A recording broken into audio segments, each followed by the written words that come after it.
Hey there again. In the process of cleaning up, this is my old grandfather's air compressor. I've never ran it because it never had a cord, but in the process of cleaning up I actually decided to put a cord on it before I put it underneath there just to sit there.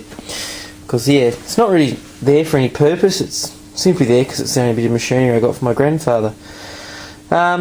It is a computer cord. It is nice, I think the most in the 60s.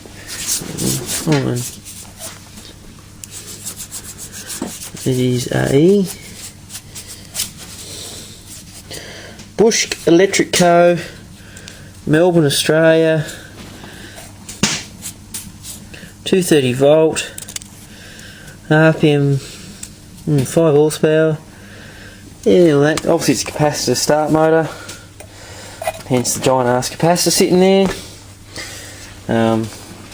Little gauge down there. And the compressor is I can't read it tonight, is a Orlo's, I can't read off that vent thing there, Orloson, dunno, something Brothers Australia. There's a nice old pressure gauge on it. There's no real stop tap on at the moment. I did fix that up, did a test run before I did this, the pressure valve. Yeah, so we'll turn it on and see how it goes.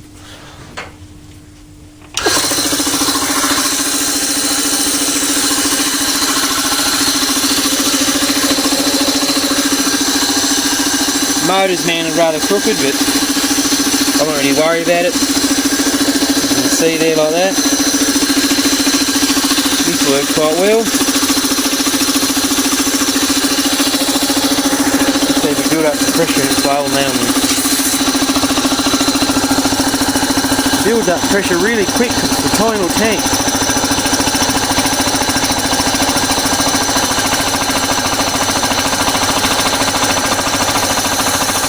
And the pressure valve kicks in.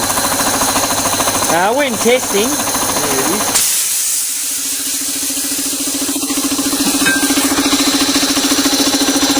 Computer cord on it.